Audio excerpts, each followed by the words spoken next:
Tu sakei, kad myli.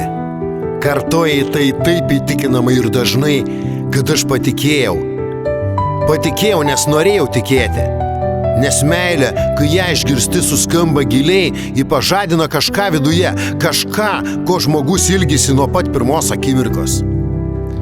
Bet tavo meilė buvo tik žodžiai. Tu nemylėjai manęs. Tu mylėjai jausmą, kurį aš tau suteikiau. Tu mylėjai dėmesį, šilumą, patogumą, bet ne mane. Ne mano tikrumą, ne mano tylą, ne mano pažeidžiamumą. Tu žinojai, kaip kalbėti, tu žinojai, ką sakyti, kada sakyti ir net kaip pažiūrėti, kad atrodytų tikra. Bet meilė tai ne žvilgsniai, meilė tai veiksmai, kai niekas nemato. Tai tylus buvimas kartu, kai viskas griūna. Tu buvai šalia tik tada, kai tau buvo lengva, o kai tapo sunku, tu dingai, kaip šešėlis, kuris egzistuoja tik šviesoje.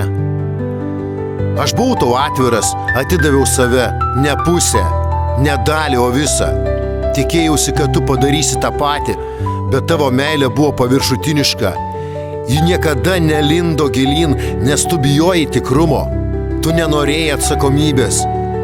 Tu norėjai vaidmens. Ir aš buvau tik scena, kurioje tu galėjai vaidinti, kol pasidarys nuobodu. Bet žinai ką, dabar aš dėkoju tau už tavo apgavystę.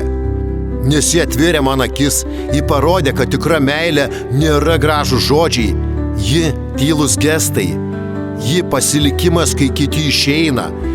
Ir kai sutiksiu tikrą meilę, aš ją atpažinsiu, nes jau žinau, kaip skamba melas.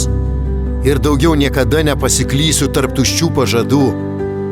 Tu mane mokinai, net to pati nežinodama. Dabar aš žinau, ko neverta saugoti ir žinau, ką verta branginti. Ir tai nebūsi tu. Real Dreams.